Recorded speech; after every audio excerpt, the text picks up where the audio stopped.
ఈరోజు మన న్యాయగర్జన ప్రోగ్రాంలో న్యాయపరమైన సలహాలు అందించడానికి మనతో పాటు ఉన్నారు ప్రముఖ high court lawyer T J G Srinivasarao గారు. నమస్తే అండి శ్రీనివాసరావు గారు, వెల్కమ్ టు రాజ్ న్యూస్. ముఖ్యంగా న్యాయ సమస్యలు అంటే చాలా ఉంటాయి, వీటిల్లో పబ్లిక్కి ఎలాంటి అవేర్నెస్ అనేది ఇంపార్టెంట్ అంటారు?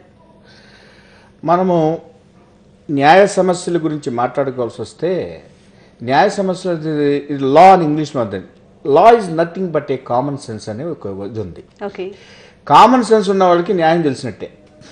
అయితే ఈ న్యాయ సమస్యలు అసలు ఎందుకు వస్తున్నాయి? ప్రస్తుతం మనిషి యొక్క జీవితంలో న్యాయ సమస్యలు అంతర్గతంగా ఇమిడి ఉంటాయి. ప్రతిరోజు మనం ఏదో ఒక విధమైన న్యాయ సమస్యలు మనం ప్రతిరోజు మనం ఫేస్ చేయాల్సి ఉంటుంది.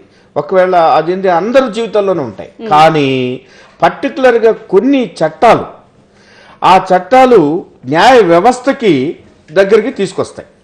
అయితే దానికి దీనికి తేడా ఏంటంటే, ఇప్పుడు మనము సపోజ్ ఇప్పుడు మనకి క్రిమినల్ లాస్ ఉన్నాయి, సివిల్ లాస్ ఉన్నాయి, లేబర్ లాస్ ఉన్నాయి, అడ్మినిస్ట్రేషన్ ట్రిబ్యునల్స్ అని చెప్పేసి ఎంప్లాయీస్కి సంబంధించిన ఉన్నాయి, అట్లా రకరకాల చట్టాలు ఉన్నాయి.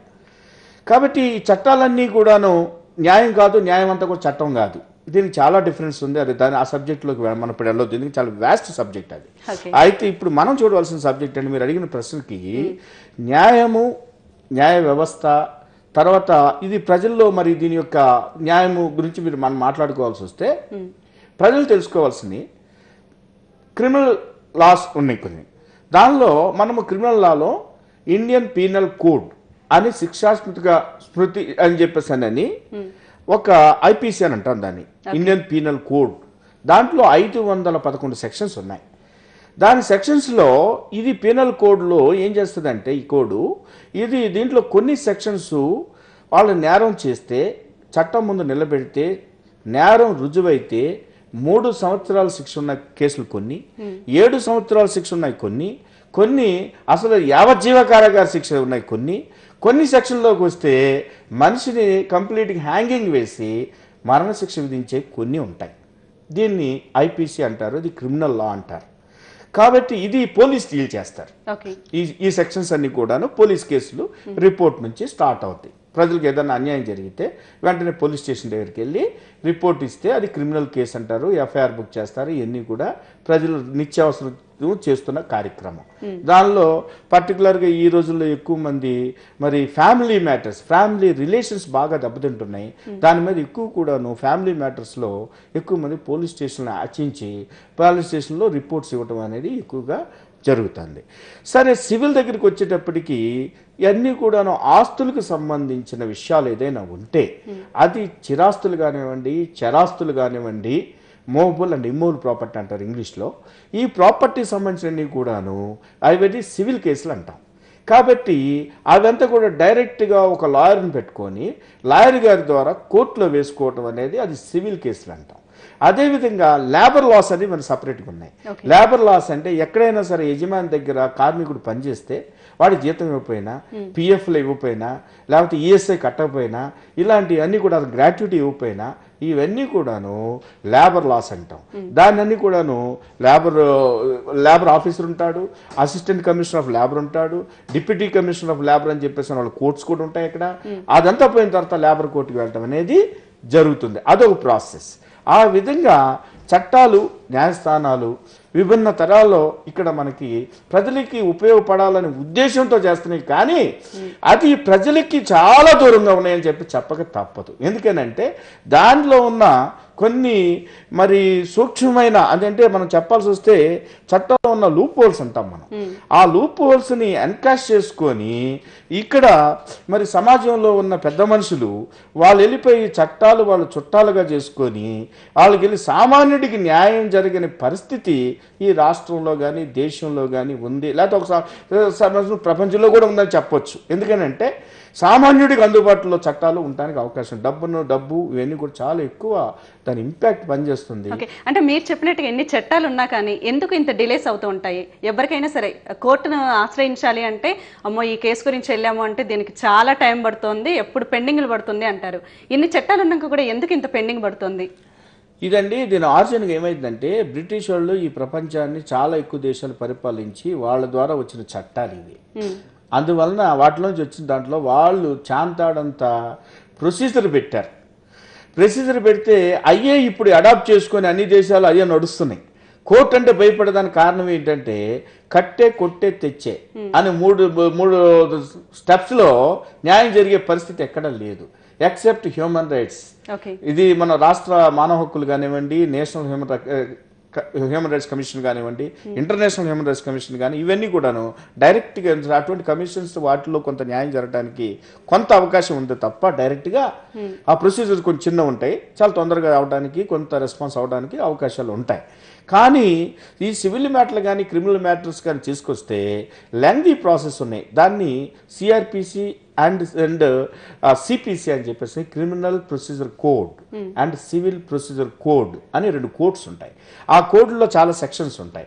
ఆ సెక్షన్ ప్రకారం మ్యాజిస్ట్రేట్ గారు కానీ జడ్జి గారు కానీ అలా యాక్ట్ చేయాలి తప్ప వాళ్ళు సొంతగా చేయడానికి లేదు. అది చదువుకుని దాంట్లో ఎక్కడ ఉంది లాయర్ని అడుగుతారు, ఏమండి మీరు ఏ చట్ట ఏ యొక్క సెక్షన్ ప్రకారం అడుగుతున్నారు, ఏంటి మీకు కావాల్సిన న్యాయం అని అడిగి దాని ప్రకారం ఉందా లేదా చెక్ చేసుకొని ఆర్డర్ వేస్తారు. అంతే తప్ప అది న్యాయమా కాదని చూడరు. దాంట్లో ఉన్న చట్ట ప్రకారం ఉందా. అందుకని మీరు గమనించండి, ఎప్పుడైనా సరే చట్టం తన పని తాను చేసుకుని పోతుంది అంటారు తప్ప న్యాయం వింటూ ఉంటాం కూడా, కానీ న్యాయం తన పని తను చేసుకుపోతుందని ఎవడో అంటాం. అందుకని న్యాయానికి చట్టానికి చాలా డిఫరెన్స్ ఉంది. అది తెలుసుకోవాల్సిన బాధ్యత కూడా ప్రజల్లోనూ ఉంది, న్యాయవాదుల్లోనూ ఉంది, న్యాయ వ్యవస్థలోనూ కూడా ఉందని ధైర్యంగా చెప్పగలను. ఓకే, అంటే ఇప్పుడు మీరు చెప్తున్నట్టుగా చాలా మందికి చట్టం గురించే తెలుసు, అంటే చట్టం తన పని తాను చేసుకుపోతూ ఉంటుంది. కానీ సామాన్యులకి న్యాయం పరంగా న్యాయం జరుగుతుందంటారా కోర్టును ఆశ్రయిస్తే? నేను అదేనండి మీకు చెప్తుంది, న్యాయం కోసం కోర్టులకు దయచేసి వెళ్ళొద్దు చట్ట ప్రకారంగా. ఎందుకంటే అక్కడికి వెళ్ళిన తర్వాత మీ కొన్ని సాక్ష్యాలు మనం చెప్పలేని కొన్ని ఉంటాయి. వాటిని వాళ్ళు ఏం చేస్తారంటే మీరు గమనించారో లేదో, అక్కడ మ్యాజిస్ట్రేట్ గారు కానీ జడ్జి గారు కానీ తూకం వేసి అది ఎటుపక్క చట్టం ప్రకారం ఉందో చూసి అన్నీ వీళ్ళకి డాక్యుమెంట్స్ ఏమున్నాయి, వీళ్ళ డాక్యుమెంట్స్ ఏమున్నాయి, లేకపోతే ఓరల్ ఎవిడెన్స్ ఏది అనుకూలంగా ఉందో చూసి దాని ప్రకారం తూకం వేసి జడ్జిమెంట్ చెప్తారు. మేము ఇంకో విషయం కూడా చాలా మందికి తెలియంది, తెలుసుకోవాల్సిన విషయం కూడా ఉంది, మీకు గమనించండి. ఏంటంటే మీరు ఎప్పుడైనా న్యాయదేవత బొమ్మ చూసుంటారో లేదు. అసలు న్యాయదేవత బొమ్మ కళ్ళు ఎందుకు కట్టేశారండి? ఎవరికైనా తెలుసా ఈ విషయం? నేను చెప్తున్నాను, మీరు చాలా మందికి తెలియని నగ్న సత్యం ఏంటంటే ఇవాళ జడ్జిలకి కూడా చాలా మంది తెలియదు, మ్యాజిస్ట్రేట్లకి తెలియదు, లాయర్లకు కూడా తెలియదు, న్యాయ వ్యవస్థలో చాలా మందికి తెలియని విషయం ఏంటంటే కళ్ళు మూసుకొని తూకం చూసి ఎటుపక్క త్రాసు తూగితే న్యాయం తూగితే వాళ్ళు తీసుకొచ్చిన డాక్యుమెంటరీ ఎవిడెన్స్ కానీ వాళ్ళు ఓరల్ ఎవిడెన్స్ కానీ న్యాయం ఎటుపక్క ఎక్కువ తూగితే అంటే ఇట్లు న్యాయం ఉందని చెప్తారు, వాళ్ళు న్యాయం ఉందని చెప్తారు. నువ్వు వాళ్ళ ముఖాలు చూడుకోకుండా లేకపోతే ఇంకొకరు ఏమీ చూడుకోకుండా నీకు ధర్మంగా కళ్ళు మూసుకొని నువ్వు న్యాయం చెప్పు అని చెప్పడం కోసమే న్యాయదేవత కళ్ళు మూసి న్యాయం చెప్పమని వాళ్ళ ఆకారాలను బట్టి వాళ్ళ రూపాలను బట్టి ఇంకా చాలా పనిచేస్తున్నాయి వాళ్ళ న్యాయ వ్యవస్థలో.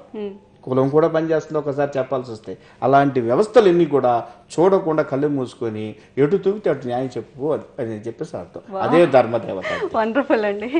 తర్వాత ఇంకో విషయం ఉంది, జరుగుతుందంటారా మీరు చెప్పినట్టుగా?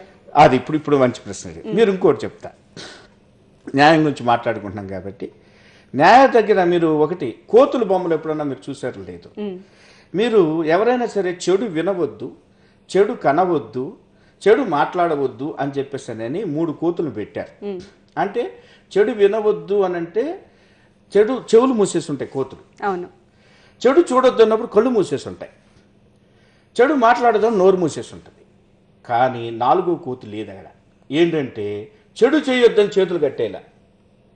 కాబట్టి 4వ కోతి లేదు, చెడు చేయమనే అర్థం. చెడు చెయ్యి నా దగ్గర రాప్పుడు నేను చెప్తానని. చెడు చూడొద్దు అని అంటున్నారు వాళ్ళు. చూడొద్దు, చెయ్యొద్దు, చూడొద్దు, మాట్లాడొద్దు, వినొద్దు. బట్ ఈ 3 మీరు చేయొద్దు అంటున్నారు. కానీ నేను అదే అడుగుతున్నాను ఇవాళ డైరెక్ట్గా. నేను 30 సంవత్సరాల పైన నా సర్వీసులో దీంట్లో నువ్వు చెడు ఎందుకు చెయ్యొద్దు అని చెప్పేసి అని 4వ కోతిని పెట్టి చేతులు ఎందుకు కట్టేయలేదు? దట్ ఈస్ మై సూటి క్వశ్చన్ ఇవాళ న్యాయ వ్యవస్థ. I know answer for that. ఇవన్నీ కూడా మా సింబల్స్ అమ్మా, అర్థమైందా? ఇప్పుడు ఇందాక నేను న్యాయదేవత గురించి చెప్పాను, ఇప్పుడు మరి కోతుల గురించి చెప్పాను. 3 కోతులు, 4వ కోతి లేదు. 4వ కోతి అవసరం అంటున్నాను. అప్పుడే కదా అంటే లాయర్లకు కానీ కోర్టుకు కానీ అప్పుడే పని. ఇప్పుడు కరెక్ట్ మాట్లాడు. కాబట్టి చెడు చేసి తప్పించుకోవడానికి కోర్టుకు రమ్మని మాత్రమే చాలా వరకు. ఇప్పుడు ఒక మర్డర్ చేసిన తర్వాత ఎట్ట తప్పించుకోవాలి, లాయర్ దగ్గరికి వస్తాడు. ఒక కోర్టు న్యాయ వ్యవస్థ దగ్గరికి వెళ్ళి నాకు తెలిసినంత వరకు ఇవాళ నేను ప్రాక్టీస్ చేస్తున్నా, నేను ఒక ప్రాక్టీషనర్గా నాకు ఎంతో బాధతో చెప్తున్న విషయం ఏంటంటే, ఎవరైనా సరే న్యాయ వ్యవస్థలో నేను న్యాయం కొరకు పోరాడుతున్నాను, లేకపోతే న్యాయం పలవానికి నేను చేశాను, దీనివల్ల న్యాయం జరిగింది అని చెప్పగలిగిన వాళ్ళు గుండె మీద చేసుకొని నేను న్యాయం కోసమే పనిచేశానని చెప్పగలిగిన వాళ్ళు, న్యాయస్థానం వల్ల నాకు న్యాయం జరిగిందని చెప్పడం చాలా అరుదు, తక్కువ ఉంటారు. మనం ఫింగర్స్తో చెప్పొచ్చు. కానీ ఈరోజు న్యాయ వ్యవస్థలో వల్ల ఆంధ్ర రాష్ట్రంలో కానివ్వండి, దేశంలో కానివ్వండి, న్యాయ వ్యవస్థ మీద ప్రభుత్వం కానివ్వండి, ప్రజల ధనం కానీ కొన్ని కోట్ల రూపాయలు మనకు ఖర్చు పెట్టి ఒక్కొక్క రోజు ఎంతమంది వచ్చి మనకి న్యాయం జరుగుద్దని చెప్పేసి వస్తుంటే, మనం ఒకసారి మన రాజనీసులను తీసుకొని హైకోర్టుకో లేకపోతే ఇంకో కోర్టుకో వెళ్ళి కూర్చున్నాం. పొద్దున్నే సాయంత్రం దాకా ఎంతమంది వచ్చారు, వాళ్ళల్లో ఏం న్యాయం జరిగింది ఈరోజు, వాళ్ళు ఎంత దూరం నుంచి వచ్చారు, ఎంత డబ్బు ఖర్చు పెట్టారు, ఎంత శ్రమ చేస్తారు, ఎంత కాలం నుంచి తిరుగుతున్నారు, మనం విచారిస్తే అసలు న్యాయం జరుగుతుందా అనేది మీకు నమ్మకం ఉందా అని ఒకసారి మనం పరిశీలిస్తే ఎంతమంది న్యాయ వ్యవస్థ మీద నమ్మకం ఉందని చెప్తారు, ఎంతమంది మాకు న్యాయం జరిగిందని చెప్పేవాళ్ళు మనం ఒకసారి మన ఆలోచన చేస్తే చాలా తక్కువ పర్సెంటేజ్ చెప్పాలి. కాబట్టి ఇవాళ జరుగుతుంది నిర్మోహమాటంగా ధైర్యంగా చెప్పాలంటే న్యాయ వ్యవస్థలో ఎక్కువ భాగం తప్పు చేసి తప్పించుకున్న వాడికే ఈ న్యాయ వ్యవస్థ పనిచేస్తుంది తప్ప సామాన్యుడికి నిజమైన న్యాయం కావాల్సిన వాడికి సూటిగా వాడికి న్యాయం జరుగుతుందని చెప్పడానికి వీలు లేని పరిస్థితి ఈ యొక్క చట్టాల్లో కానీ ఇప్పుడున్న వ్యవస్థలో కానీ ఉందని ధైర్యంగా చెప్తాను. ఓకే, అంటే మీరు చెప్పినట్టు నిజమే. ఎందుకంటే ఇప్పుడు సామాన్యులకు కొంతమందికి 2G స్పెక్ట్రమ్ కేసు కింద కొంతమందికి జైలుకు పంపించింది, ఇవన్నీ చూస్తే సామాన్యులకు న్యాయపరమైనటువంటి ఇది ఉంది. కానీ కొంతమందికి ఏంటంటే వాళ్ళకి న్యాయం జరగట్లేదు. అలాంటప్పుడు వాళ్ళు ఎలాంటి యాక్షన్ తీసుకుంటే బాగుంటుందని మీరు అనుకుంటున్నారు? ఒకటమ్మా, ఇప్పుడు మనము న్యాయం కావాలి అనుకున్నప్పుడు నేను దాకా మీకు చెప్తున్నాను, ఏమవుతుందంటే న్యాయం కావాలంటే ఫస్ట్ మనం చేయాల్సిన పని ఏంటంటే, ఎవరైనా విక్టిమ్కి కానీ లేకపోతే ఎవరు న్యాయం కోరుకునే వాళ్ళకి కానీ న్యాయ వ్యవస్థ ఎలా పనిచేస్తుంది, దానికి సంబంధిత ఆధారాలు, తర్వాత మీకు లా ఆఫ్ ఎవిడెన్స్ అని చెప్పేసి దాంట్లో ఎవిడెన్స్ యాక్ట్ ప్రకారం అక్కడ దానికి సంబంధించిన డాక్యుమెంటరీ ఎవిడెన్స్ కానివ్వండి, లేకపోతే ఇంకొక మెటీరియల్ ఆబ్జెక్ట్స్ కానివ్వండి, ఏదైనా సరే కోర్టుని మాకు న్యాయ వ్యవస్థకి వెళ్ళేటప్పుడు ఈ సాక్ష్యాధారాల వల్ల కోర్టులో న్యాయం పొందగలను, ఈ సాక్ష్యాలు నా దగ్గర ఉన్నాయి, నేను ఆ కోర్టుని నమ్మించి నేను న్యాయపరంగా ఖచ్చితంగా ఉన్నాను, దీన్ని చెప్పి నేను కేసు గెలవగలను అనుకున్నప్పుడే మీరు ఆలోచన చేసి కోర్టుకు రావడం చాలా ఉత్తమం అని చెప్తున్నాను. ఓకే, ఎందుకంటే మనము అవతల వాడికి మనకి కేసు అసలు లేకుండా, స్ట్రాంగ్ ఇది లేకోకుండా, ఎవిడెన్స్ లేకుండా కోర్టుకు వచ్చి కాలయాపన చేసుకొని, టైం వేస్ట్ చేసుకొని, డబ్బులు వేస్ట్ చేసుకొని, ఇవన్నీ కూడాను దానివల్ల ప్రయోజనం లేని పని. దయచేసి మీరు కోర్టులకు వచ్చే ముందు ఈ కేసు అసలు నాకు న్యాయం జరుగుతుందని నమ్మకం ఉందా, న్యాయాన్ని జరగాలంటే చేయాల్సిన కార్యక్రమం ఏంటి అనేది ఖచ్చితమైన ఒక నిర్దిష్టమైన ప్రణాళికతో కోర్టుకు వస్తే ఖచ్చితంగా మీరు న్యాయం జరగడానికి అవకాశం.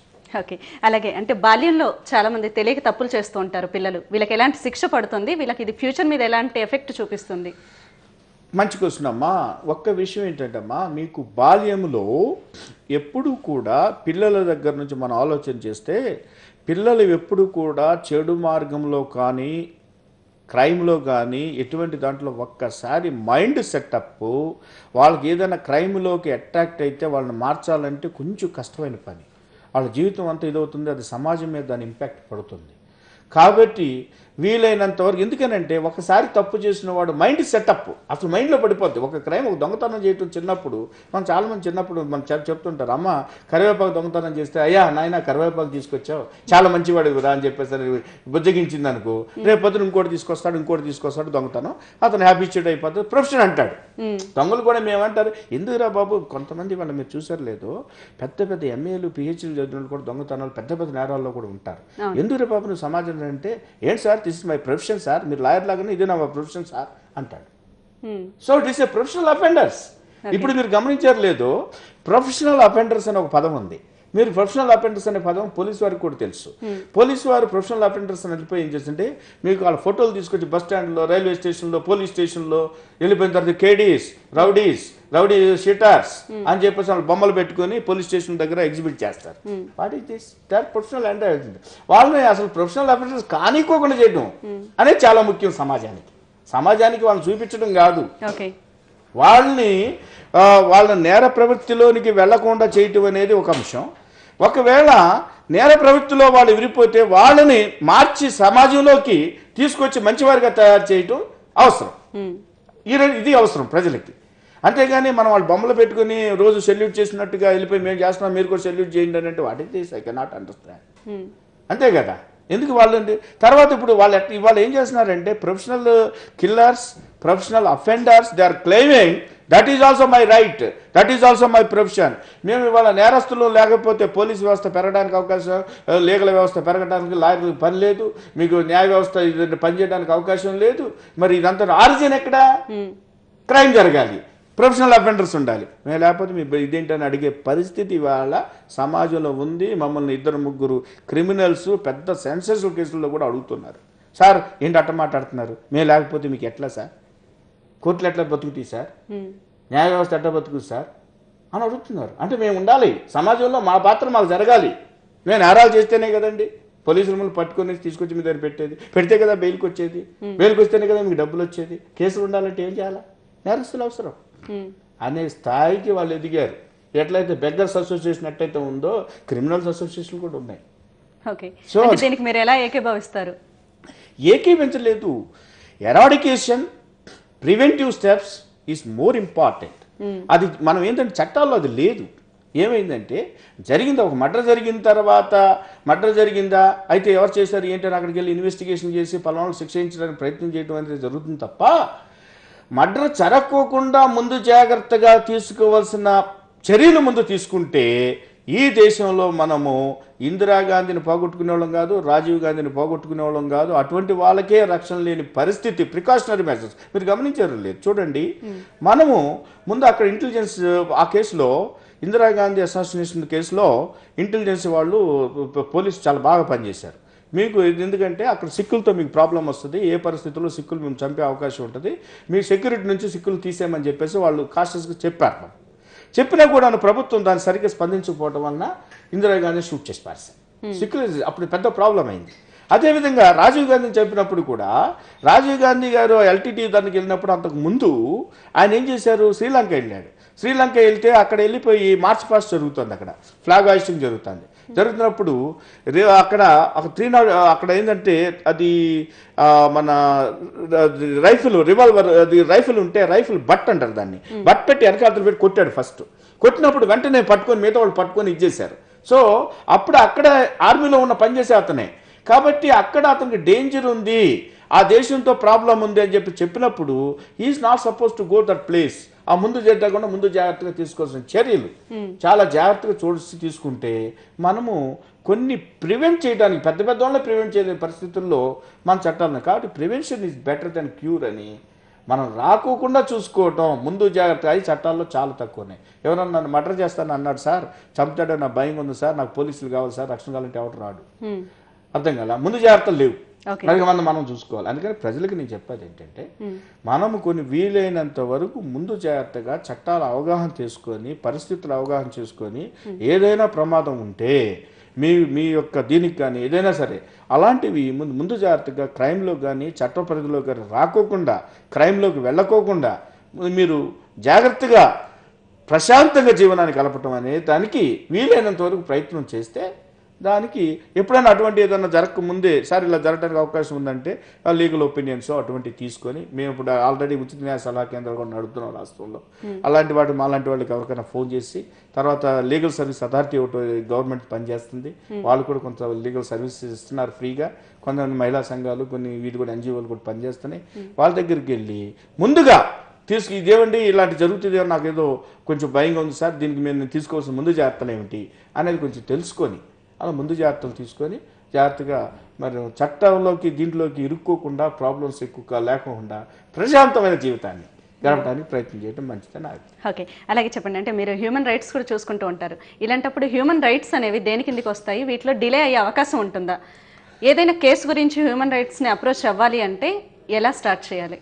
ఇది మంచి ప్రశ్న అమ్మా. ఇప్పుడు ప్రస్తుతం చాలా ప్రపంచవ్యాప్తంగా బర్నింగ్ ఇష్యూ ఇది ఏమిటంటే హ్యూమన్ రైట్స్, మానవ హక్కులు, మానవుడు అనే అంశం మీద వచ్చేస్తే మనము ఇంటర్నేషనల్ మానవ హక్కుల కమిషన్ అది ఒకటి ఉంది, పని జరుగుతుంది. దాని మీద నేషనల్ హ్యూమన్ రైట్స్ కమిషన్ అని చెప్పేసి మనకి ఢిల్లీలో ఉంది. అలాగే ఏపీ హ్యూమన్ రైట్స్ కమిషన్ అని చెప్పేసి మనకి నాంపల్లిలో ఒకటి ఉంది, గృహకల్ప ప్రిన్సెస్లో ఒకటి ఉంది. అయితే ఇటీవల గతంలో ఈ యొక్క కమిషన్ చాలా యాక్టివ్గా మరి ప్రజల్ని ఎడ్యుకేట్ చేయడానికి చాలా ముందుకు వచ్చింది. దాంట్లో మన జస్టిస్ సుభాష్ రెడ్డి గారు ఒక ముద్ర వేసుకొని ఆన్ హ్యూమన్ రైట్స్ అంటే ఇవి అని చెప్పి చాలామంది కూడా తెలియజేసేటట్టుగా ఆయన అట్టడుగున వాడికి కూడా మేలు జరగడానికి ఒక ప్రయత్నం అంటూ చేసి హ్యూమన్ రైట్స్ కమిషన్ కానీ హ్యూమన్ రైట్స్ యాక్ట్ని కానీ చాలా ఉపయోగించుకున్నారు ఆయన. అదేవిధంగా ఆ ప్రజలకు కూడా చాలా ఉపయోగపడ్డారని ఖచ్చితంగా చెప్పొచ్చు. అయితే దీంట్లో భాగంగా ఆయన ఒక డెఫినేషన్ చెప్పారు హ్యూమన్ రైట్స్ మీద. ఏమనంటే ఫ్రమ్ ఊమ్ టు ట్యూమ్, అంటే గర్భంలో తల్లి జన్మ ఇచ్చే దగ్గర నుంచి, అంటే ప్రాణం వచ్చిన దగ్గర నుంచి చనిపోయి వెళ్ళి శ్మశానం దగ్గరికి వెళ్ళేంత వరకు కూడా ప్రతి ఒక్కటి హ్యూమన్ రైట్ అన్నారు. కాబట్టి ఆయన ఇచ్చిన డెఫినేషను అద్భుతమైన డెఫినేషను. అంటే ప్రతి ఒక్కటి కూడా మానవ హక్కుల కింద వస్తాయి. మానవుడు ఈ భూమి మీద మనిషిగా బయటికి వచ్చిన కాడి నుంచి ఆయన ప్రాణం పోగొట్టుకొని చనిపోయి సమాధి దగ్గరికి వెళ్ళే వరకు వారికి ఈ ప్రకృతి ఇచ్చేది, వాడు చేసే పని ప్రతి ఒక్కటి కూడా మానవ హక్కే. బ్రతికే హక్కు ఉంది, తినే హక్కు ఉంది, అన్ని రకాలైన హక్కులు, గాలి పీల్చే ఎవ్రీథింగ్ ప్రతి ఒక్కటి కూడా మానవ హక్కుల కింద వస్తుందని చెప్పారు. అయితే అది ఏ పరిస్థితుల్లోనూ ప్రస్తుతం జరుగుతున్న చట్టాలకు కానీ న్యాయ వ్యవస్థకి ఇబ్బంది కలగకుండా కొన్ని స్పెసిఫిక్గా కొన్ని కోర్టులు పనిచేస్తున్నాయి. ఆ పనిచేసడానికి ఇబ్బంది కలగకోకుండా చూసుకొని మానవ హక్కులు పనిచేయాలని చెప్పేసి సింపుల్ ప్రొసీజర్తో ఎక్కువ భాగంలో ఆయనకి ప్రజలకు ఉపయోగపడేదానికి ఒక ప్రయత్నం, గట్టి ప్రయత్నం చేశారు. చాలామంది మేలు పొందారు. ఇప్పుడు కూడా ఆయన పేరు ఎవరు కూడా మర్చిపోవట్లేదు.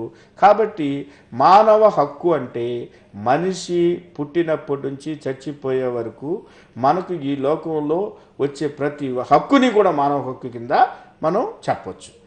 ఓకే, అంటే మామూలు చట్టాన్ని అప్రోచ్ అయ్యే కంటే హ్యూమన్ రైట్స్ని అప్రోచ్ అవుతే దానికి శిక్ష ఎలా ఉంటుంది, ఎలా తీసుకుంటారు అసలు? ఒకటమ్మా, మంచి ప్రశ్న ఇది కూడా. అదేమవుతుందంటమ్మా, మిగతా చట్టాలకు వచ్చేప్పుడు నేను చెప్పాను, చట్ట ప్రకారం ఏదన్నా నేరం జరిగితే శిక్ష వేసి వదిలిపెట్టేస్తారు, అదొక అంశం. అదేవిధంగా ఇది సివిల్ కేసుల్లోకి వస్తేనేమోటప్పుడు సివిల్ తగాదాలు ఏదన్నా ఉంటే వాళ్ళకి ఆర్డర్స్ ఇస్తారు, జడ్జిమెంట్ చెప్తారు, ఏదో ఒకవైపు చెప్తారు, అవుతుందండి.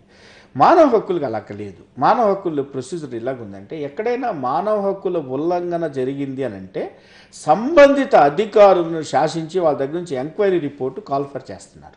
కాల్ఫర్ చేసి ఈ మానవ హక్కులకు సంబంధించి ఈ యొక్క హక్కుల ఉల్లంఘన జరిగిందా లేదా అని చెప్పేసి అని, అది ఎక్కడైనా అక్కడ పరిస్థితిని బట్టి క్రిమినల్ కేసు అయితే ఆ సంబంధిత పోలీస్ స్టేషన్ కానీ, ఏసీపీ గారు కానీ, డిఎస్పీ గారు కానీ, డీజీపీ గారు కానీ పోలీస్ వ్యవస్థ ద్వారా అది రిపోర్ట్ కాల్ఫర్ చేస్తున్నారు.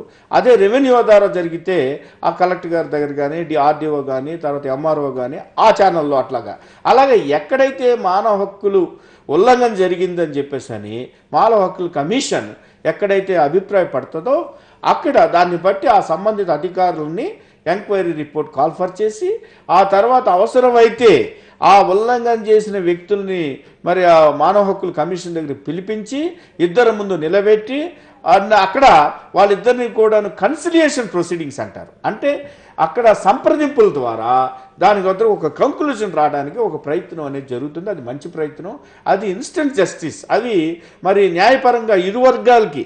ఇప్పుడు మనం ఏం చేసిన జనరల్గా కోర్టుకు వెళ్ళినప్పుడు ఏదో ఒకరు గెలుస్తారో ఒకరు ఓడిపోతారు.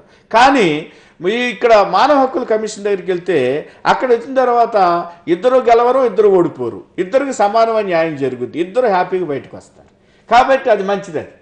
అది ఇద్దరు ఒక రాజీ ప్రయత్నం లాంటిది. కానీ మంచి కమిషన్ అది. అటువంటి వాడుకోవడం ప్రజలు చాలా అవసరం ఉంది. చట్టం కూడా చాలా మంచి చట్టం, అది చక్కగా వాడుకుంటే మనం కమిషన్ ద్వారా కూడా చాలా విషయాలు మనం ఇది చేయొచ్చు. ఇటీవల ఒక దాంట్లో కూడా నేను ఒక మంచి కేసు చేశానమ్మా, అది కూడా ప్రజలు తెలియాల్సిన అవసరం ఉంది. ప్రెస్లో కూడా వచ్చినట్టుంది. అదేంటంటే నేను చాలా ప్యాథటిక్ కండిషన్ ఏంటంటే, ఇటీవల కాలంలో ఒక ఆఫీసరు ఆయన మున్సిపాలిటీలో పనిచేస్తూ ఇక్కడ మన హైదరాబాద్లోనే పనిచేస్తూ ఆయన మిస్సెస్ ఒక గర్భవతి అయ్యి ఆయన ఒక పిల్లకి జన్మనిచ్చి ఆమె చనిపోయింది. వెంటనే పురిట్లో చనిపోయిన వెంటనే అతను ఏం చేశారు, ఆ పాపని అక్కడ పుట్టిన పాపని వాళ్ళ అమ్మమ్మ వాళ్ళ ఇంట్లోనే వాళ్ళకి వదిలేసేసి ఈయన ఇంకా వేరే పెళ్లి చేసుకొని వేరే చోటుకి వెళ్ళి ఇంకో భార్యతో వెళ్ళిపోతే ఆ బిడ్డ తల్లిని పోగొట్టుకుంది పురిట్లోనే.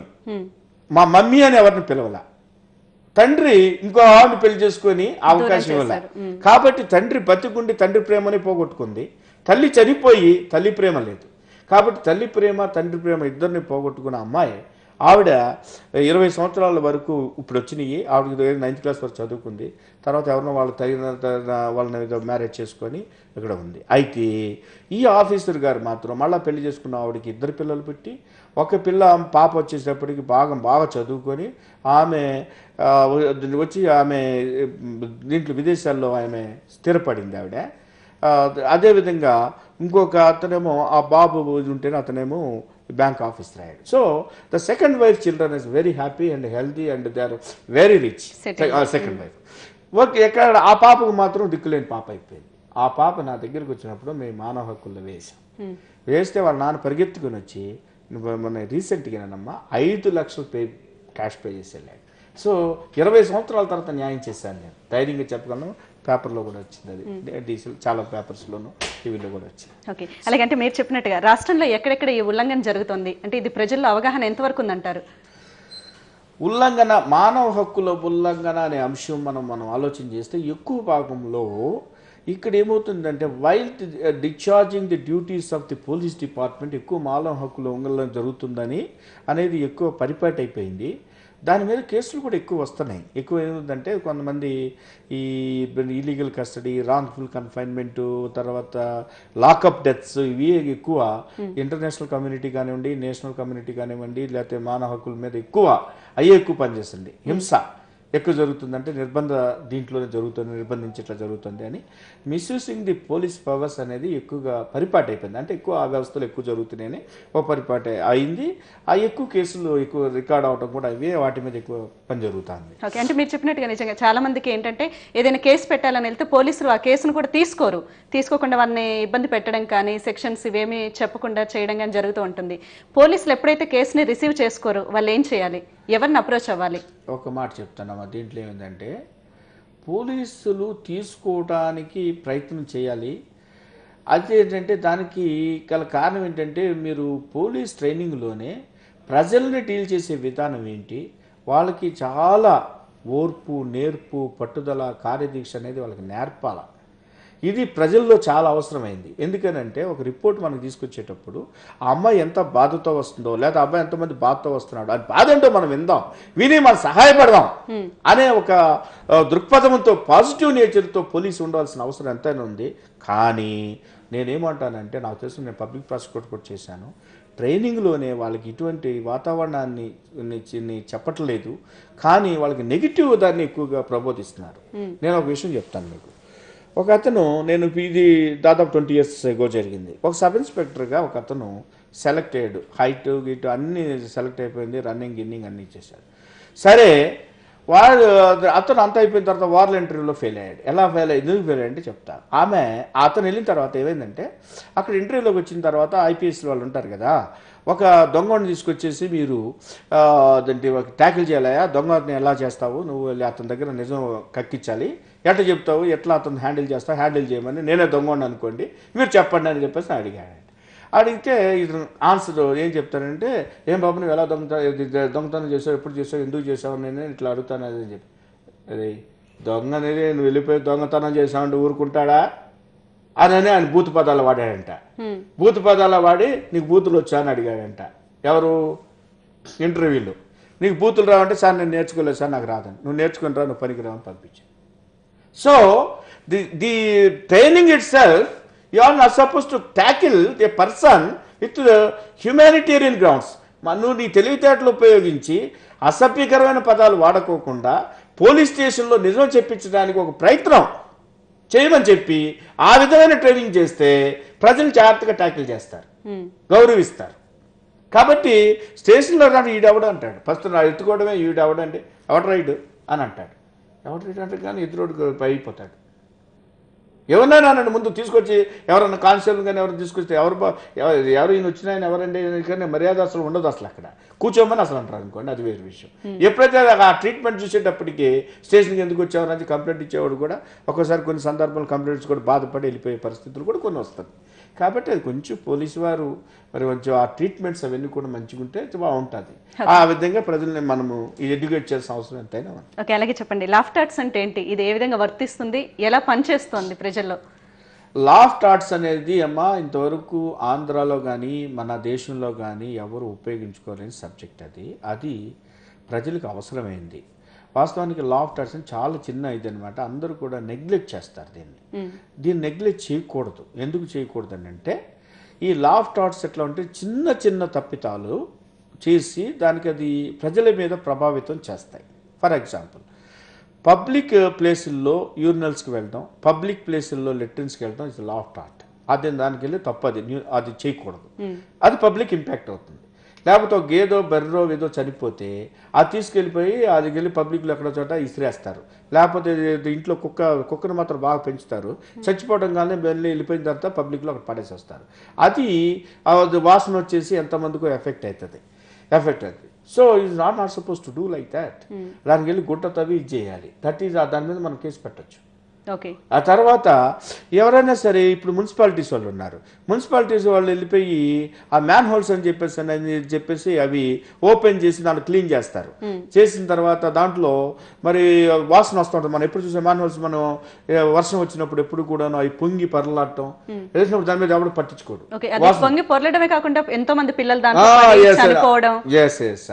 చాలా మంది కొంతమందికి అది ఏదన్నా ఖాళీగా ఓపెన్ చేసి ఉన్నప్పుడు పిల్లలు దాంట్లో పడి చనిపోతాం కూడా ఉన్నాయి. అది ఖచ్చితంగా దాని మీద కేసు పెట్టాలి. ఓకే, కేసు పెడతారు, కానీ పబ్లిక్ ఇది సమస్యను ఎప్పుడైతే ఎదుర్కొంటారో కేసు పెడితే అది ఎలా అప్రోచ్ అవ్వాలి, ఎవరిని అప్రోచ్ అవ్వాలి, దానికి బాధితులు ఎవరవుతారు? ఇప్పుడు సపోజ్ మున్సిపాలిటీ తప్పు చేస్తే మున్సిపాలిటీ వెళ్ళే వాళ్ళ బాధ్యత వహించాల్సి ఉంటుంది. కాబట్టి మన వాళ్ళు ఏంటంటే ఏదో మన పొరపాటు కాల్జారు లోపల పడ్డాడని చెప్పేసి అని సర్దుకుపోతారు తప్ప ఆ మ్యాన్ హోల్ ఎందుకు దాన్ని ఓపెన్ చేసి ఉంచారు, ఎందుకు దాన్ని క్లోజ్ చేయలేదు, దాని మీద ప్రజల మీద ఎందుకు దాని చుట్టూ ఏదో ఒకటి సంథింగ్ ఈజ్ అండర్ రిపేర్ అనుకోండి, దాని చుట్టూ ఏదో ఫెన్సింగ్ వేయాలి కదా, ఎవరు అక్కడ లోపలికి వెళ్ళకుండా చేసుకోవాలి. అది చేసిన తర్వాత ఇది చేయాలి. అంతేగాని మనుషులు దాంట్లో పడే స్థితికి కారకులు అవుతారు. కాబట్టి ఏ పరిస్థితులు అటువంటి చేయడానికి వీల్లేదు. మీరు ఇంకోటి కూడా ఉంది, మీరు రైల్వే స్టేషన్లో ప్లాట్ఫామ్లో దిగేదానికి వీలుగా మీరు స్టెప్స్ ఉండేసి అది దిగడానికి వీలుగా ఉండాలి తప్ప అక్కడ హైగా ఉండేసి ఒకరికి దాంట్లో పడిపోయి అక్కడ దెబ్బ తగిలినా కూడా రైల్వే భరించాలి. కాబట్టి వాళ్ళకి ఫెసిలిటీస్ అన్ని ఇవ్వాలి అక్కడ. అలాగే మున్సిపాలిటీ చేస్తే మున్సిపాలిటీ చేయాలి. అదేవిధంగా ఇప్పుడు లాఫ్ట్ ఆర్ట్స్ లో మనకి ఏమవుతుందంటే ఎలక్ట్రికల్ కరెంట్ బిల్స్ వస్తాయి. ఎవడో కరెంట్ బిల్లు ఇచ్చేసేవాడు, నాకు ప్రతి నెల 1000 రూపాయలు వస్తుందమ్మా కరెంట్ బిల్లు. ఒకసారి సడన్ గా వెళ్ళిపోయి మీకు 10,000 వచ్చిందని 10,000 కట్టాలని బిల్లు ఇస్తాడు. గుండె జారిపోద్ది. రోజు 1000 రూపాయలే కదా నేను కట్టాలి. బిల్లు ఇవ్వడమే కాదు, ఒత్తిడి చేస్తూ ఉంటారు కూడా. ఒకవేళ కట్టకపోతే అది కట్ చేయడం కానీ ఇలాంటివి జరుగుతూ ఉంటుంది. ఏంటంటే ప్రజల్లో అసలు అవగాహన ఉండదు. అంటే ఎవరిని కన్సల్ట్ చేయాలి, ఎవరి మీద యాక్షన్ తీసుకోవాలి, ఎలా అప్రోచ్ అవ్వాలన్నది తెలియదు. ఇక్కడ ఒకటి ఉంది. అలాంటప్పుడు ఆ వాడు బిల్ రాసేవాడు ఎవడైనా తప్పు చేసిన దానికి కూడా ప్రజల మీద భారం వేసి ముందు కట్టే తర్వాత చూద్దాం అంటారు. అందుకని అది కూడా చాలా తప్పది. ఇటువంటి విషయాల్లో చిన్న చిన్న విషయాలు మనం నెగ్లిజిబుల్ ఇదేముంది అని చెప్పేసి నేను అనుకున్న దానికి కూడా చట్టాలు ఉన్నాయి. అదే లాఫ్ట్ ఆర్ట్ అంటే. లాఫ్ట్ ఆర్ట్ అంటే మనమంతా కూడా చిన్న విషయం అదేముందిలే పోనీ అని అనుకుంటాం. ఎవడో చేసిన తప్పుకి మనం బలి అయిపోతాం. ఒకసారి అటువంటి అని కూడా లాఫ్ట్ ఆర్ట్స్. మరి వల్ల మనం ఒకసారి నేను చెప్తున్నా, వాడు బ్యాంకు అతను ఏం చేశాడంటే, బ్యాంక్ ఆఫీసరు వాళ్ళు ఏం చేశారు, ఒక చెక్ బుక్ ఇచ్చారు. చెక్ బుక్ ఇచ్చి దాంట్లో ఉన్న చెక్ నంబర్స్ అన్ని కూడాను దాంట్లో కంప్యూటర్లో ఫీడ్ చేయాలి. చెక్ ఈయన ఏం చేశాడు, మామూలుగా క్యాజువల్గా ఒక 5 లక్షలకి వేరే వాళ్ళకి ఇచ్చేసాడు. ఇస్తే అది తీసుకెళ్ళి ప్రజెంట్ చేస్తే, సార్ ఈ నెంబర్ దాంట్లో ఫీడ్ కాలేదు కాబట్టి మేము ఇవ్వమంటున్నారు. అది ఆ 5 లక్షలు ఆ టైంలో ఇచ్చేస్తే ఇతనికి 20 లక్షల రూపాయలు వచ్చే అవకాశం ఉంది. దాన్ని పోగొట్టుకున్నారు కాబట్టి అది లాఫ్ట్ ఆర్ట్ కింద ఇమ్మీడియట్గా వెళ్ళిపోయి ఆ తప్పు చేసింది ఎవరు, ఇచ్చినోడిది తప్పు లేదు, ఈ కస్టమర్ది తప్పు లేదు, తప్పు ఎవరిది బ్యాంక్ వాడిది. కాబట్టి దాని మీద వాడు కేసు వేసి ఆ డ్యామేజ్ అంతా కాడవచ్చు. అవకాశం ఉంటుందంటారా? ఖచ్చితంగా. కాబట్టి అటువంటి కేసులు మన వాళ్ళు ఏంటి ఏదో హ్యూమన్ ఎర్రర్ అన్నట్టుగా, హ్యూమన్ ఎర్రర్స్ అంటాం చిన్న చిన్నవి, అటువంటి తప్పిదాలు మన చట్ట పరిధిలోకి రావు అనేది మనమే క్లీన్ చేసుకొని వెళ్ళిపోతుంటాం. అవన్నీ చాలా తప్పవి. వాటి మీద మనం సీరియస్గా తీసుకోవచ్చు. ఎదుటివాడు ప్రైవసీ కానీ ఎటువాడు ఇది కానీ లేకపోతే దానివల్ల ఏ మాత్రం డ్యామేజ్ జరిగినా కూడా ప్రతి దానికి చట్టం ఉంది. దాని ప్రకారం అది పరిధిలోకి వస్తుంది. ఏ పరిధిలోకి వస్తుందో తెలుసుకొని దాని మీద మనం ప్రొసీడ్ అవడానికి అవకాశం ఉంది. ఓకే, అంటే మీరు చెప్పినట్టుగా ఈ లాఫ్ట్ ఆర్ట్స్ కి చాలా అంటే రెగ్యులర్ గా మనం చూసే ప్రాబ్లమ్స్ చాలా ఉంటాయి. అంటే వీటన్నిటికీ చట్టం ఉంది, కానీ పబ్లిక్ లో దీని అవేర్నెస్ అనేది లేదు. ఇప్పుడు ఏమవుతుందంటమ్మా, మన దేశంలోనే తప్ప మీరు డెవలప్డ్ కంట్రీస్ అని అమెరికా కానీ కెనడా కానీ చాలా దేశాలు వెళ్ళొచ్చాను, చూసొచ్చాను. ఇజ్రాయెల్ కానీ ఆ దేశాల్లో లాఫ్ట్ ఆర్ట్స్ కేసులు ఎక్కువ ఉంటాయి. ఓకే, ఇక్కడ మన దేశం జనరల్ గా జరుగుతూ ఉంటాయి, జరిగేది ఎవరో ఒకరు ఫేస్ చేస్తారు. ప్రతి చిన్నదమ్మా. మీరు అసలు ఒక విషయం ఏంటంటే, నేను ఇజ్రాయెల్ దేశంలో తిరుగుతున్నప్పుడు వెళ్తున్నా, నేను నా సెక్రటరీ ఇద్దరు కోట్లు వేసుకొని ఉన్నాం. నేను ఏం చేశాడు, అతను మావాడు ఏం చేశాడంటే అక్కడ అది ఏదో తినేసి దాంట్లో ఉన్న కాగితం తీసుకొచ్చి రోడ్డు మీద పడేశాడు.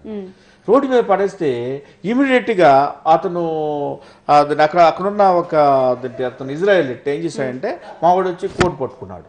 పట్టుకొని వచ్చేసి what is this, you pick up that paper, waste paper అని చెప్పి మళ్ళీ పేపర్, వేస్ట్ పేపర్ చేతిలో పట్టుకున్నారు, వదిలిపెట్టల పెట్టేసి కమాన్ ఫాలో మీ అని చెప్పేసి తీసుకుని వెళ్ళి వేస్ట్ బాక్స్ చూపించి ఈ put it here, this is the way to throw out the waste paper like this is not the way అని వాడు థ్రెటన్ చేసి వెళ్ళాడు. Public awareness. అరే నేను చేసిందంటే కాగితం కింద పడేస్తే ఎంత ఉందా, లేకపోతే కేసు పెడతాను అంటున్నాడు.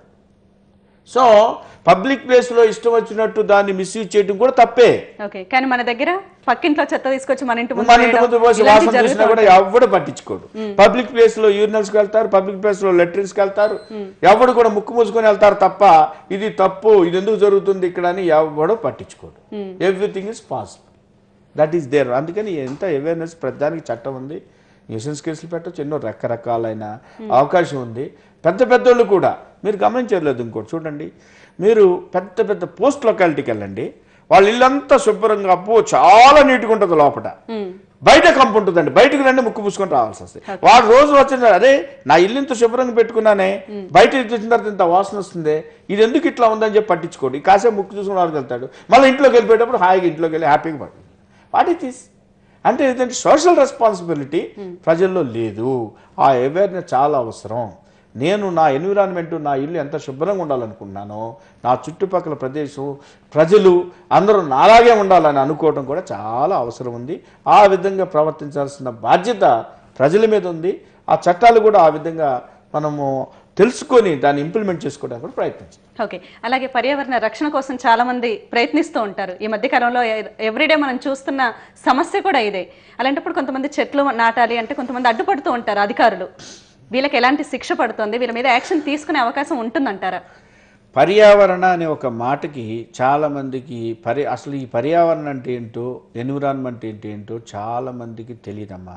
పర్యావరణం అంటే ఏదో పెద్ద పదము, ఏదో పెద్ద విషయం అని చెప్పేసి అనుకుంటారు. ఏమీ లేదండి. దాంట్లో మనకి ప్రకృతి ఉచితంగా ఇచ్చిన గాలి, నీరు, వెలుతురు ఏవైతే ప్రకృతి మనకు ఉచితంగా ఇస్తుందో దానిని సక్రంగా వాడుకోండి అని చెప్పడమే పర్యావరణ పరిరక్షణ అని అర్థం. దాన్ని పాడు చేయొద్దు అని చెప్పడం. ఈ గాలిని పాడు చేయొద్దు అంటే ఇప్పుడు గాలిని చేస్తుంది, పొల్యూట్ చేయొద్దు. దాని పొల్యూషన్ కంట్రోల్ బోర్డు అని ఒకటి పనిచేస్తుంది, దానికి చట్టాలు ఉన్నాయి. పొల్యూట్ చేయొద్దు అంటే ఇప్పుడు మనం రోడ్డు మీద పోతుంటే శబ్ద కాలుష్యం, తర్వాత పొగ వదిలే ఈ పెద్ద పెద్ద వెహికల్స్ పోతా ఉంటాయి, ఎవడో పట్టించుకోడు. ఎంత పొల్యూట్ అయిపోతుంది అది. మనం ఆ గాలిని పీలుస్తాం, ఆ పొగ గాలిని రోజు పీల్చి చూసారు కదా మీరు. కళ్ళు కూడా మనకి హైదరాబాద్లో అనేక సార్లు మనం సాయంత్రం పూట ఇచ్చేస్తే కళ్ళు మంటలు వచ్చేస్తున్నాయి. మనం అసలు గాలి పీలుస్తున్నావా పొగ పీలుస్తున్నావా అని హైదరాబాద్లో కూర్చున్నప్పుడు పొగ పీలుస్తున్నామని చెప్పతారు. సో దానివలన అది లంగ్స్కి ఎంత పనిచేస్తుంది, చివరికి మీ లైఫ్ స్పాన్ ఆఫ్ టైంని ఎంతవరకు ఇచ్చేస్తుంది. అసలు మీరు ఒక విషయం చెప్పాలంటే, దేవుడు సృష్టిలో మనకి ఇచ్చిన ప్రకృతిని జాగ్రత్తగా వాడుకుంటే మనిషి 100 సంవత్సరాల నుంచి 150 సంవత్సరాల దాకా బతకొచ్చు. మీ తాతలు ముత్తాతలు మనం ఒకసారి ఆలోచన చేస్తే వాళ్ళు 120 సంవత్సరాలు 150 సంవత్సరాలు బతికారు. ఇవాళ 30 సంవత్సరాలు 40 సంవత్సరాలు బీపీలు షుగర్లు రావడానికి కారణం ఏంటంటే ఈ పర్యావరణాన్ని దెబ్బతీసి మన ఆరోగ్యాన్ని మనమే చెడగొట్టుకొని అంతా పొల్యూట్ చేసుకొని మన జీవితం ఆయుష్ను తగ్గించుకుంటున్నాం. కాబట్టి ఇది పర్యావరణం అంటే పెద్ద పదమేం కాదు. ప్రకృతి మనకు ఉచితంగా ఇచ్చే ప్రతి ఒక్కటి పర్యావరణ కిందే వస్తుంది. దాన్ని వాడుకొని దాన్ని పాడు చేయకోకుండా, ఇతరులకు ఇబ్బంది కలగకోకుండా చూసారా. ఇప్పుడు నేను గాలి పీలుస్తున్నాను, వదులుతున్నాను, ఆ గాలి ఇంకోళ్ళు పీలుస్తారు. మనం తెలియకోకుండా జరిగిపోయే ప్రక్రియ అది. గాలిని కాబట్టి మనం పబ్లిక్ ప్లేస్లో ఉన్నప్పుడు నా గాలి నేను పీల్చే మంచి గాలి పీల్చి ఆరోగ్యంగా ఉండాలని నువ్వు ఎలా అనుకుంటావో ఎదుటివాడు కూడా అలాగే ఉండాలని చెప్పేసి అనుకోవాలి. నీరు కూడా అంతే, నీరు కూడా నువ్వు పాడు చేయకూడదు. సో ఇవాళ వెళ్ళిపోయిన తర్వాత చూసారా మీరు ఇంకో విషయం అండి, ప్రకృతి మనకిచ్చే నీళ్ళని ఇదివరకు కాలువలో నీళ్లు, బోధుల్లో నీళ్లు, బావుల్లో నీళ్లు తాగి, చెరువుల్లో నీళ్లు ప్రజలు తాగి 120 సంవత్సరాలు 150 సంవత్సరాలు బతికారు. కానీ ఇప్పుడు వచ్చేటప్పటికి ఏంటండి, ఫిల్టర్ కావాలా, లేకపోతే వెళ్ళిపోయిన తర్వాత వెళ్ళిపోయి బిస్లరీ వాటర్ కావాలా, అంతా కూడాను వాటర్ అంతా కూడాను మనం ఇది చేసుకుని తాగాల్సిన పరిస్థితి. అంటే అంత పొల్యూట్ అయిపోయింది కాబట్టి ఇప్పుడు జాగ్రత్త చేసుకుని తాగాల్సి వస్తుంది. కానీ ప్రకృతి అప్పుడు ప్రకృతి వరంగా ఇచ్చిన నీరు మీరు తాగి చూడండి ఎంత తీయగా ఉంటాయో, ఎంత బాగుంటాయో, ఎంత కాలం బ్రతకొచ్చు. మీరు ఎప్పుడైనా చూడండి, వాళ్ళు నీళ్ళు ఏంటంటే కాలువలో ఇట్లా పారే నీరు దానిలో ఉన్న రుగ్మత అంతా ఆటోమేటిక్ కిందకి వెళ్ళిపోతుంది. పైన మంచి నీళ్ళు, తేట నీళ్ళు వస్తాయి. అవి దోస్తుతో తీసుకుని తాగినా కూడా చక్కగా ఉంటాయి, వాళ్ళు హెల్తీగా ఉంటారు. కాలం ఎంతమంది ఇదివరకు మా తాతలు ముత్తాతలు అందరూ కూడా బోధుల్లో నీళ్లు, వాళ్ళ నీళ్ళు, కుంటల్లో నీళ్లు తాగి మధ్యాహ్నం భోజనానికి వెళ్ళి తాగి వాళ్ళు అంతకాలం బతికారండి. మంచి గాలి పీల్చారు. మనకి ఏది ఆ గాలి, ఆ తాగే నీరేది, దట్ ఈజ్ ఆల్ పొల్యూటెడ్. అదే ఎన్విరాన్మెంట్ అంటే. సరే మీరు చెట్ల గురించి అడిగారు. సరే చెట్లు అనేవి వాస్తవానికి ప్రకృతి ఆటోమేటిక్గా చెట్లు చాలా వరకు వేసుకుని ఉంటే మనం చూడండి ఎన్ని ఏసీలను పెట్టండి, ఒక్కసారి ఒక 5 నిమిషాలు మీరు ఏ చెట్టు కింద వెళ్ళి నిలబడండి, ఆ గాలికి ఈ గాలికి తేడా చూడండి. ప్రకృతి దేవుడు మనకు సృష్టిలో ఇచ్చిన గాలికి దాంట్లో ఉన్న ఆక్సిజన్ ఎంత, దాని యొక్క ప్లజెంట్నెస్ ఎంత, అది చూడండి. సముద్రం ఒడ్డున కానీ ఎక్కడికైనా వెళ్ళి నిలబడండి, అసలు ఆ న్యాచురల్ ఇదే వేరు. మీరు 100 ఏసీలు పెట్టుకోండి, దాని పరిస్థితి వేరు. సో ఇదంతా కృత్రిమం. ఇప్పుడు ఏంటంటే నీళ్లు కృత్రిమం, తర్వాత గాలి కృత్రిమం, అంత కృత్రిమంతో మనం బతికే పరిస్థితి వచ్చేటప్పటికి జీవితం కూడా కృత్రిమం అయిపోయింది. చివరికి మనం బతికే లైఫ్ స్పాన్ ఆఫ్ టైం కూడా క్షీణించిపోయింది. మనిషి ఎంతో 100 ఏళ్ళు బతకాల్సిన మనిషి ఇవాళ 30, 40, 50 ఏళ్ళకి ఆ జబ్బులు ఏ ఒక రోగానికి గురయ్యి జీవితాన్ని అతను నాశనం చేసుకున్నాడు. కాబట్టి చెట్లు పెంచటం చెట్లు పెంచడం అనేది చాలా అవసరం. అయితే దానికి ఫారెస్ట్ డిపార్ట్మెంట్ ఉంది, కన్జర్వేటర్స్ ఉంటారు. దానికి ప్రత్యేకంగా కొన్ని కోట్ల రూపాయలు మనం ఒక ప్రభుత్వం మనకి ఖర్చు పెడుతుంది.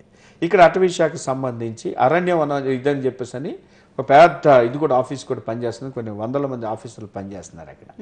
వాళ్ళంతా కూడాను ఈ సోషల్ ఫారెస్ట్ అనే ఒకటి ఇట్లా రకరకాలుగా వాళ్ళు డివిజన్స్లో వర్క్ చేస్తున్నారు.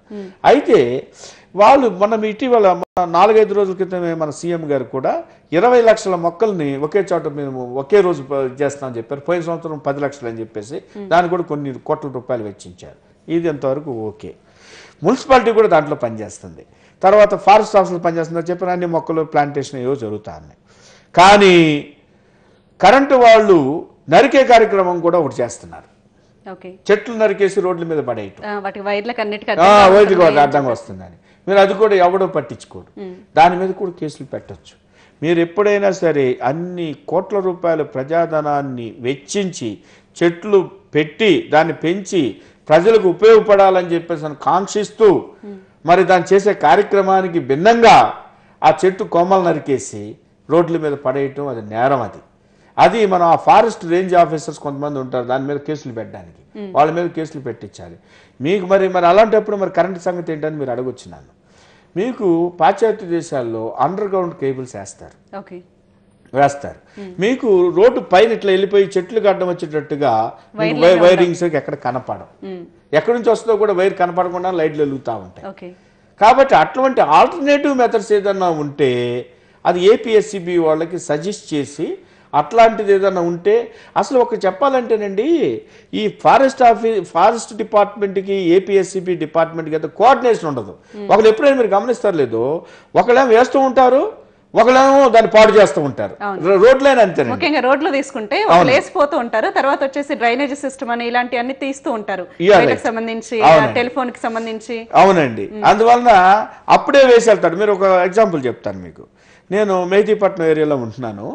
మెహదీపట్నంలో మీకు ఏం చేశారంటే ఇటీవల మనకి ఈ పివి నరసింహరావు వే బ్రిడ్జ్, ఇది మన ఎయిర్పోర్ట్కి వెళ్ళే హైవే బ్రిడ్జ్ రాకముందు ఏమైందంటే కింద చాలా చక్కగా అది గ్రౌండ్ని చాలా చక్కగా ఒక ప్లాంటేషన్ ద్వారా చక్కటి పార్కులు చేశారు.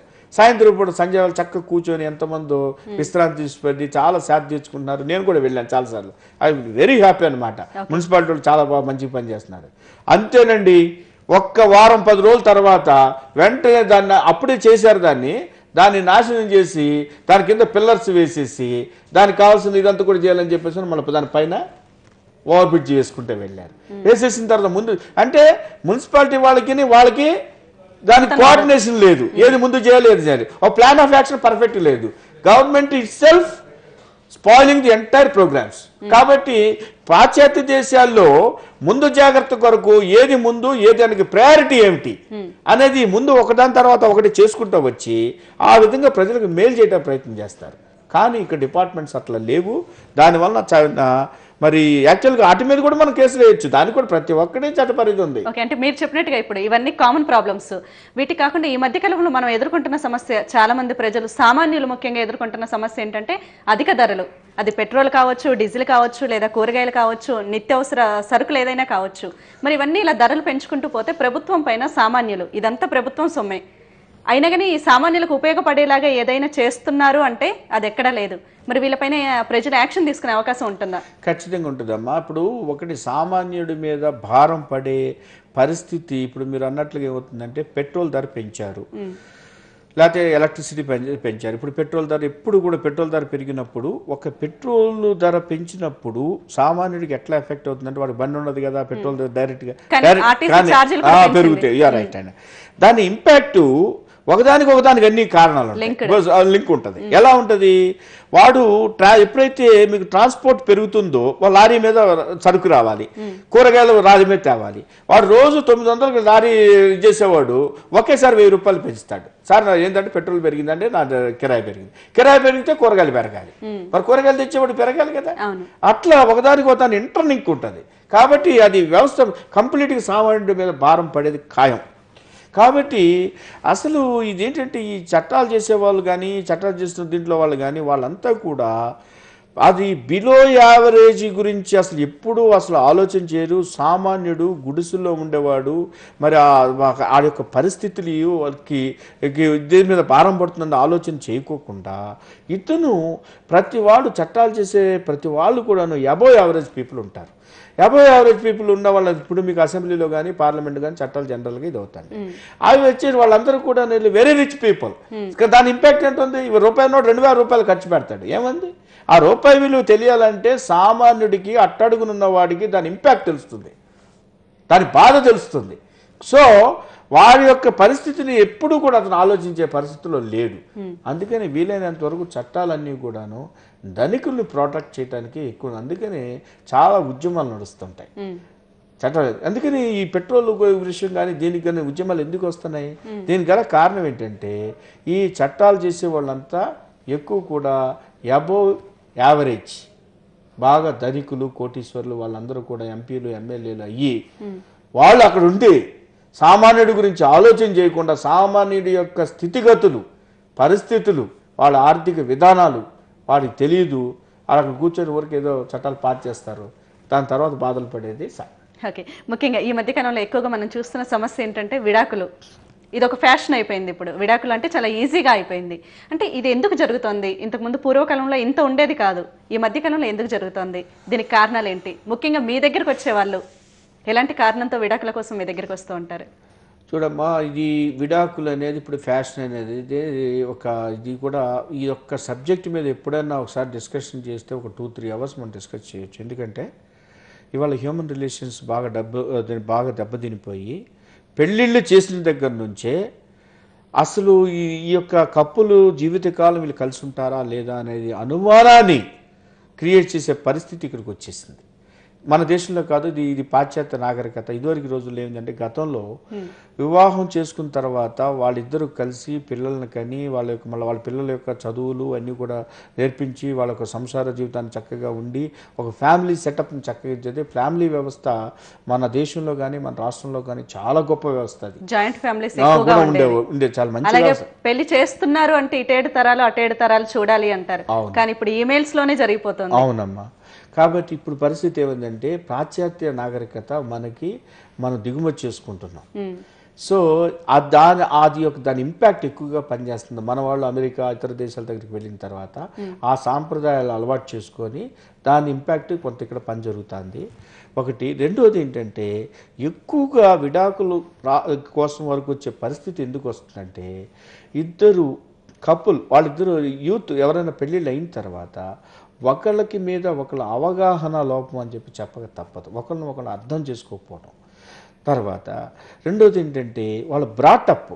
ఎందుకంటే ఒక లేడీ ఒక అమ్మాయి పెరిగిన బ్రాటప్ తర్వాత అబ్బాయి పెరిగిన బ్రాటప్ డిఫరెంట్గా ఉండటం వలన వాళ్ళు చేసే దినచర్యల్లో వాళ్ళిద్దరికి డిఫరెన్స్ రావటం వలన అది ఎంతవరకు it leads to this divorce. ఈ గేమ్తో మనకు కుదరదు. పెద్దానికి ఎడ్డామంటే తడ్డామంటే. సో ఒకరిది పాజిటివ్ మైండ్ అయితే ఒకరిది నెగిటివ్ మైండ్ అని చాలా ప్రాబ్లమ్స్ వస్తాయి. అది చాలా దాని ఇంపాక్ట్ వల్లనే ఇట్ లీడ్స్ ది డైవర్స్. కాబట్టి ఒకరినొకరు అర్థం చేసుకోవడం అనేది చాలా ముఖ్యమైన అంశం. అయితే నేను ఈ విషయంలో మీకు నేను చెప్పే మంచి సలహా ఒకటి ఉంది, నేను చెప్తాను.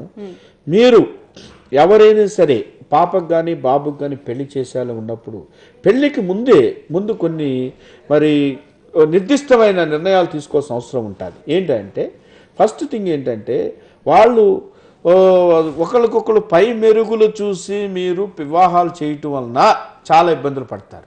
కానీ మైండ్ సెటప్ని చూడాల్సిన అవసరం ఎంతైనా ఉంది.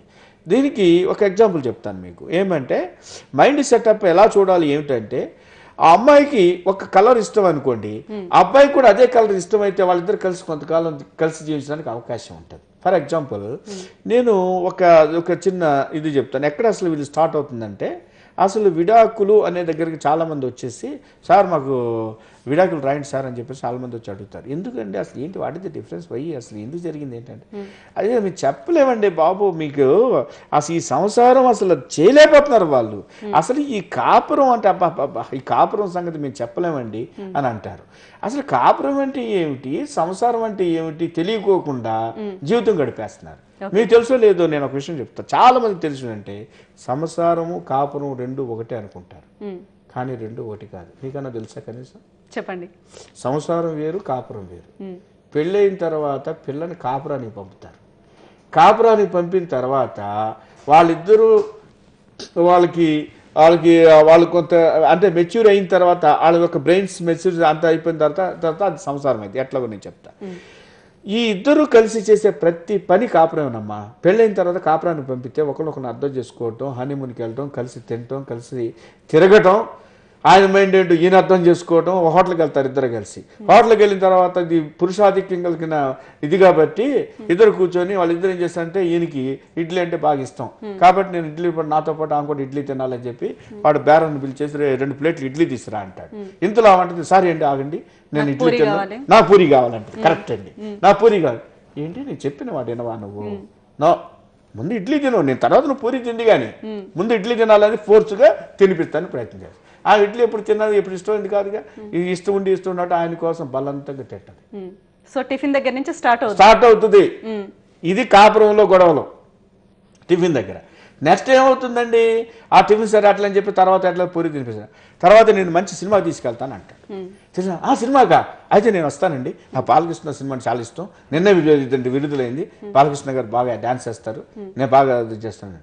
బాలకృష్ణ ఆయనకేమొచ్చు, చిరంజీవి సినిమా అంటాడు ఈయన. అది కూడా నిన్నే వచ్చిన సినిమా కాబట్టి నువ్వు చిరంజీవి సినిమా తీసుకెళ్తానంట. తీసుకెళ్తే ఆవిడ కూర్చోబెడతాడు. ఇష్టం ఉన్న force to watch the movie. అక్కడ స్టార్ట్ అవుతాయండి స్ట్రగుల్స్. ఈ విడాకులకి ప్రారంభోత్సవం ఇది ఎంత. మీరు ఏ కుటుంబంలో అడగండి, మా దగ్గరికి వచ్చేవాళ్ళంతా ఇదే పరిస్థితి. అక్కడ స్టార్ట్ అవుతుంది వార్. అయిన తర్వాత వాళ్ళకి ఆ సినిమా కూడా ఏంటండి, చిరంజీవి ఇష్టం ఉన్నా లేకపోయినా భర్త కోసం ఫోర్స్ టు డూ ఇట్. చూసా సినిమా బ్రహ్మాండంగా ఉందని అని ఒక సిగరెట్ గిలిచుకొని బయటకు వస్తాడు. వచ్చేసిన తర్వాత ఇంకే నచ్చదు కదా, నచ్చదంటే ఊరుకోడు. నీకు మంచి చీర కొని పెడతాను రామ్మంటాడు. అమ్మ మా ఆయన చీర కొని పెడతాను అన్నాడు. పనులు ఇదన్నా మంచి చేస్తాడు అని చెప్పేసి ఆ 2 పోతే పోయినాయి అని చెప్పి వాళ్ళకి తీసుకెళ్ళి మన బట్టల కొట్టు తీసుకెళ్తాడు. బట్టల కొట్టు తీసుకెళ్ళి ఆడికి అన్నీ కూడా చీరలు ఉంటాయండి. చీరలు అన్నీ ఉంటే ఈవిడికి బ్లూ చీర అంటే చాలా ఆడికి మర్చిపోయాడు. వాడు ఈ యొక్క భార్య చక్కగా ఉంటుంది కనుక తను భార్య బ్లూ చీరలో కనిపించాలి, తెల్లగా ఉంది మనిషి బ్లూ చీరలో చక్కగా ఉంటుంది, నా భార్య బ్లూ చీరలో చూసుకోవాలని వాడికి ఆనందం. ఎందుకంటే ఆవిడ ఏ చీర కట్టుకుంటే ఆ కాసేపు అద్దం ముందు చూడుతుంది, మిగతా టైంలో అంతా ప్రజలో లేకపోతే వాళ్ళ భర్త ఎవరో చూడాలి కదా.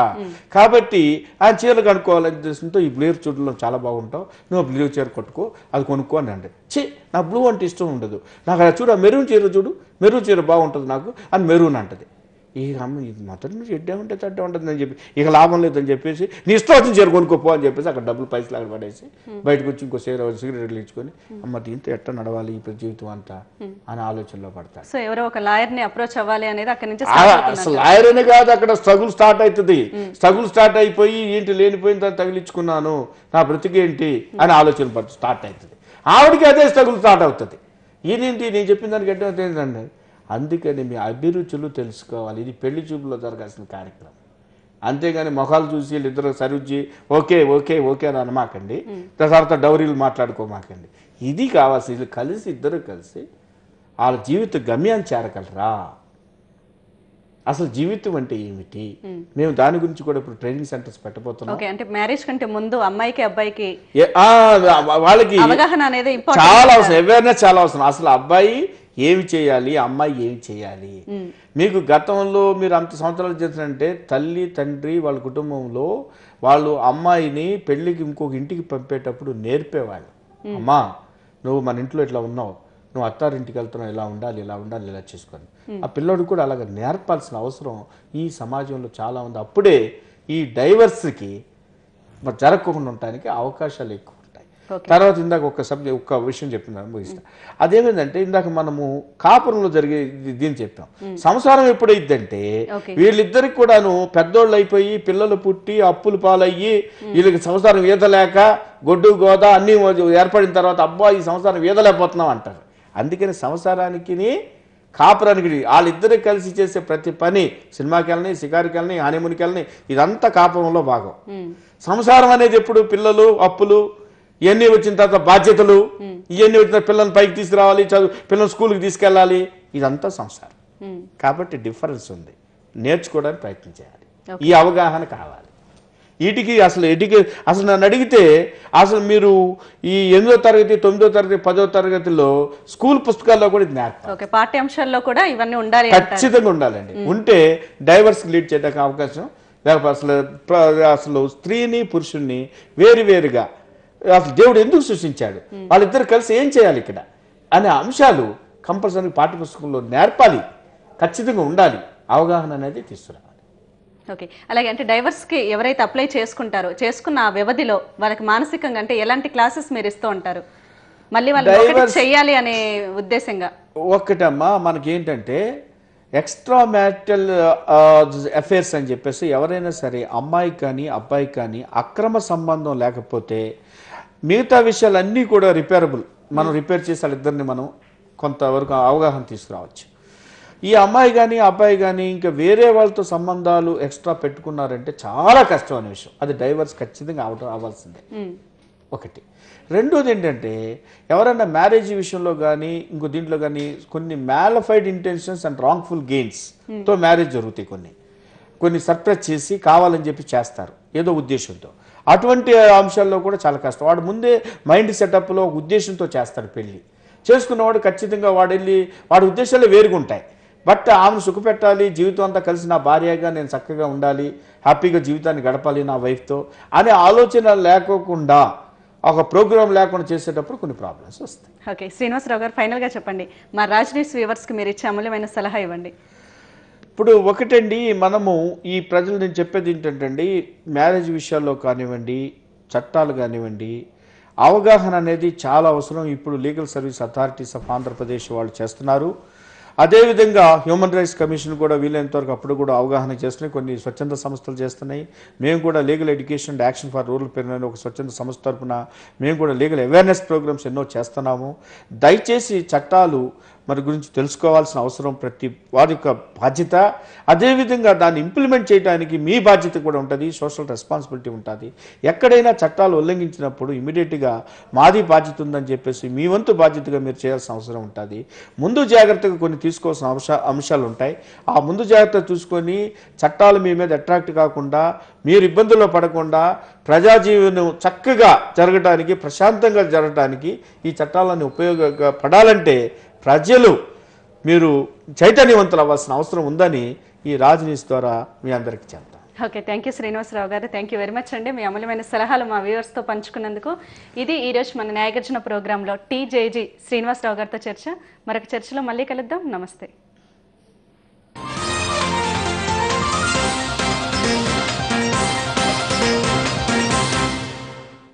నమస్తే, వెల్కమ్ టు రాజ్ న్యూస్. ముందుగా బులెటిన్ హెడ్లైన్స్.